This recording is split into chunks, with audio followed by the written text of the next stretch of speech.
গোপালগঞ্জের সেই ঘটনায় জামাত ইসলামী তাদের রাজনীতি নতুন এক অধ্যায়ে প্রবেশ করিয়েছে। জামাত গত 15 বছরে অনেক কিছুই করতে পারেনি বা করেনি, এমনকি 5 আগস্টের পরও স্টার্ট করেনি, যেটা গোপালগঞ্জের এই ঘটনা থেকে স্টার্ট করেছে। মানে গোপালগঞ্জের সেই ঘটনাকে জামাত কঠিনভাবে নিয়েছে, সিরিয়াসলি নিয়েছে, এবং জামাত ইসলামী এটা নিয়ে টাইমলি পলিটিক্স করতে পেরেছে। গোপালগঞ্জের এই ঘটনায় জামাত রাজনীতির চালকের আসনে বসতে পেরেছে, প্রমাণ করে দিয়েছে প্রকৃত জুলাই যোদ্ধা বা জুলাইয়ের পক্ষের শক্তি জামাত ইসলামী, যাদের মধ্যে কোনো প্রতারণা, এমনকি দলীয় ক্ষুদ্র স্বার্থের ঊর্ধ্বে উঠে জুলাইয়ের স্পিরিটের পক্ষে জামাত ইসলামী অবস্থান নেয়।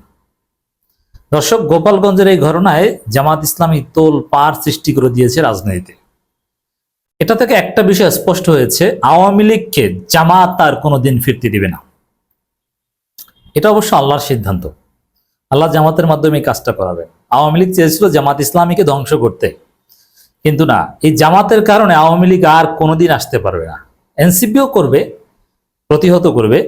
জামাত এনসিপি এই পয়েন্টে এক, বিএনপি কিন্তু না। বিএনপি দেখবেন যে এই গোপালগঞ্জের এই ঘটনায় এনসিপির বিরুদ্ধে অলরেডি বলে ফেলেছে, দ্যাটস ডিফারেন্ট আলোচনা। কিন্তু জামাত ইসলামী এই এক ঘটনায় একের পর এক এত সিরিয়াস কর্মসূচি দিয়েছে, এত সিরিয়াস পলিটিক্যালি জামাত নিকট অতীতে কবে হয়েছে আপনি দেখাতে পারবেন না। যেমন গোপালগঞ্জের ঘটনা ঘটার পর সাথে সাথে আমিরে জামাতের ফেসবুক স্ট্যাটাস, শফিকুল ইসলাম মাসুদ, শিবির সভাপতি সাদিক কায়েমদের ফেসবুক পোস্ট, মুহূর্তের মধ্যে রাজপথে নেমে গিয়েছে জামাত ইসলামী ঢাকা মহানগর উত্তর এবং দক্ষিণ। ইনস্ট্যান্ট, পূর্ব ঘোষণা ছাড়া মুহূর্তের মধ্যে জামাত ইসলামী দেশব্যাপী একদিন পরে কর্মসূচি ঘোষণা করেছে।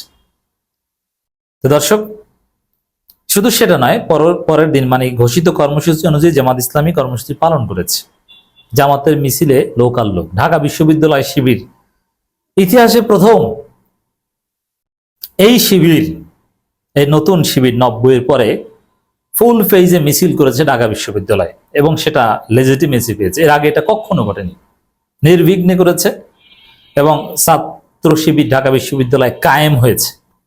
এটাকে বলে কায়েম হওয়া, যে শিবির মিছিল করছে, হ্যাঁ বিরোধিতা অনেকে করবে, কিন্তু মিছিল মিটিং রাজনৈতিকভাবে কায়েম হয়েছে, এটা চলবে, এই বিষয়ে কেউ কিছু করতে পারবে না।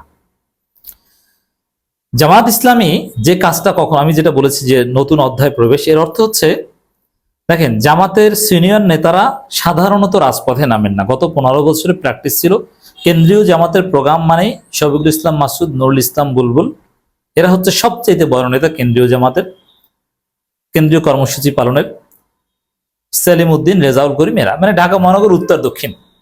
স্বাভাবিক এই প্র্যাকটিস ছিল। কেন্দ্রীয় নেতা বলতে যাদের বোঝায়, তারা কিন্তু রাজপথে মিছিল করতেন না। তাই 5 আগস্টের পর আমিরে জামাত বিজয় দিবস পালন করতে রাজপথে নেমেছেন, বা আরো 2-1 বার নেমেছেন, কিন্তু জামাতের সব কেন্দ্রীয় নেতারা কিন্তু ওইভাবে মিছিল করতে নামেননি। প্রতিবাদ মিছিল এটা সেই মাওলানা মতিউর রহমান নিজামী, আলী হাসান মুজাহিদরা করেছে। এরপরে জামাত ইসলামী ওইভাবে আর করতে পারেনি। 2-1 বার করার চেষ্টা করেছে, বাধার কারণে পারেনি। কিন্তু নির্বিঘ্নে কেন্দ্রীয় জামাত, সিনিয়র নায়েবে আমির, সেক্রেটারি জেনারেল, অ্যাসিস্ট্যান্ট সেক্রেটারি কয়েকজন, এইভাবে তারা রাজপথে নামা, এবং গুরুত্বপূর্ণ লোক, এবং অতীতে 5 আগস্টের পর আরো 2-1টা হয়েছে, তা 1-2 জন এসেছে। কিন্তু না, এবার সেক্রেটারি জেনারেল, নায়েবে আমির, অ্যাসিস্ট্যান্ট সেক্রেটারি কয়েকজন এসেছে। নির্বাহী পরিষদের এত সদস্য একসাথে মিছিল করেছেন 5 আগস্টের পর, এটা ঘটেনি। এইবার সেই অধ্যায় প্রবেশ করে, মানে সেই জামাতের চরম সুসময় যেটা ছিল, যখন ক্ষমতায় ছিল বিএনপির সাথে, তখন টিপাইমুখীবাদের বিরুদ্ধে মাওলানা নিজামী মুজাহিদরা যে আন্দোলন করতেন, সেই জায়গাটায় জামাত ফিরে গেছে এই গোপালগঞ্জের এই ঘটনাকে কেন্দ্র করে। তাহলে বুঝুন যে জামাত এই গোপালগঞ্জের ইনসিডেন্টকে কতটা সিরিয়াসলি নিয়েছে। তো এত সিরিয়াসলি নেওয়ার অর্থ একটাই, যে আওয়ামী লীগকে জামাত আর কোনোদিন বাংলাদেশে ফিরতে দিবে না, কথা ফাইনাল। কেউ পারবে না আওয়ামী লীগকে ফিরিয়ে আনতে, কারণ আওয়ামী লীগ আসলে জামাত শিবিরের লোকজনকে ধরে ধরে হত্যা করবে, এই সুযোগ জামাত কিছুতেই দিবে না। ক্ষমতায় বিএনপি আসুক আর যেই আসুক, কেউ আওয়ামী লীগকে ফেরাতে পারবে না, এটা জামাত নিশ্চিত করবে। গোপালগঞ্জে এনসিপির সমাবেশে নিষিদ্ধ ঘোষিত সন্ত্রাসী সংগঠন ছাত্রলীগ ও আওয়ামী লীগের হামলার প্রতিবাদে জামাত ইসলামী ঢাকা মহানগর উত্তর ও দক্ষিণে যৌথ উদ্যোগে বিক্ষোভ সমাবেশ ও মিছিল অনুষ্ঠিত হয়ে দেশব্যাপী এটা করেছে। বাংলাদেশের মানুষ শঙ্কিত নয়, উদ্বিগ্ন সরকারের দুর্বলতা, সিদ্ধান্তহীনতায় মনে হয় সরকারের সাথে গোপন কোনো শক্তি কাজ করছে। সাবেক এমপি ডাক্তার তাহের, ওখানে যারা ছিলেন তাদের মধ্যে প্রধান অতিথি ডাক্তার তাহের। সেক্রেটারি জেনারেল চাইতো জামাতের সাংগঠনিক মর্যাদার দিক থেকে উপরে থাকে নায়েবে আমির, কিন্তু আসলে গুরুত্বপূর্ণ হচ্ছে সেক্রেটারি জেনারেল। সাধারণত সেক্রেটারি জেনারেল আমির হয়, কিন্তু নায়েবে আমির আমির সাধারণত হয় না, হতে পারে ভারপ্রাপ্ত হয়। আর এটা যে কোনো সংগঠনেই মৌলিক পোস্ট হচ্ছে সভাপতি, দ্বিতীয় হচ্ছে সেক্রেটারি, আর প্রতীকী সম্মানে পোস্ট হচ্ছে সেকেন্ড, সিনিয়র সহসভাপতি বা ইত্যাদি নায়েবে আমির। তো ডাক্তার তাহের অত্যন্ত ব্যালেন্সড বক্তব্য দিয়েছেন, এর মানে বা জামাতের এখানে সিনিয়র নেতারা সবাই বক্তব্য দিয়েছেন, মহানগরীর নেতারাও বক্তব্য দিয়েছেন। সবার বক্তব্যের একটা ধাঁচ ছিল যে গোপালগঞ্জ, মুজিববাদ, আওয়ামী লীগ এগুলোর অস্তিত্ব বাংলাদেশে থাকবে না, এগুলোর সাথে কোনো সহ অবস্থান নয়, এক। আর বিপ্লবীদের জীবনের উপর আঘাত হানলে জামাত তাদের সর্বশক্তি দিয়ে প্রতিবাদ করবে, দুই। শুধু আওয়ামী লীগকে ধোলাই দিলে হবে না, বিএনপিকেও জামাত, সরকারকেও জামাত বার্তা দিয়েছে যে সরকারের ব্যর্থতা, এই যে চাঁদাবাজি, মিটফোর্ড হত্যাকাণ্ড, এগুলো তো জামাত কিন্তু শুধু বিএনপি সমালোচনা করেনি, সরকারের সমালোচনা করেছে। তার মানে ব্যালেন্স, বিএনপি, সরকার, সবাই।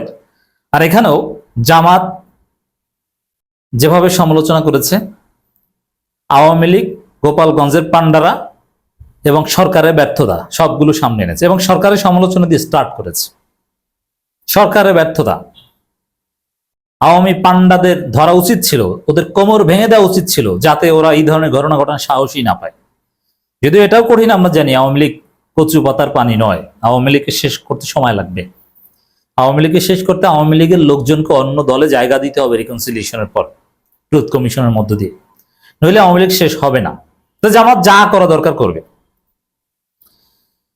ডাক্তার তাহের যেটা বলেছেন, বাংলাদেশের মানুষ শঙ্কিত নয়, উদ্বিগ্ন। হাজার হাজার ছাত্র জনতার জীবন ও রক্তের বিনিময়ে অর্জিত নতুন বাংলাদেশ অন্তর্বর্তী সরকারের দুর্বল ও সিদ্ধান্তহীনতা মনে হয় সরকারের সাথে গোপন করেন। দেখেন, এই লন্ডন বৈঠকের পর জামাত কিন্তু সত্যিকার অর্থেই সরকারের বিরুদ্ধে সোচ্চার হয়েছে। সরকারকে দায়ী, বিশেষ করে স্বরাষ্ট্র উপদেষ্টাকে দায়ী করে ডাক্তার সৈয়দ আব্দুল্লাহ মোহাম্মদ তাহের একাধিক বক্তব্য দিয়েছে। এটা রাজনৈতিক দল হিসেবে জামাতের ঠিক আছে। এই সরকারকে ব্ল্যাঙ্ক চেক দেয়া বা কোনো কিছুর বিনিময় ছাড়া সমর্থন দেয়া, যেটা অনেক মাস দিয়েছে, এই জায়গাটা জামাত এখন আর নেই। It's very good. সার্বিক আইনশৃঙ্খলা পরিস্থিতিতে ফুটে উঠেছে মিটফোর্ডের ঘটনা থেকেই গোপালগঞ্জের ঘটনা সাহস দেখিয়েছে পতিত আওয়ামী লীগ দোসররা।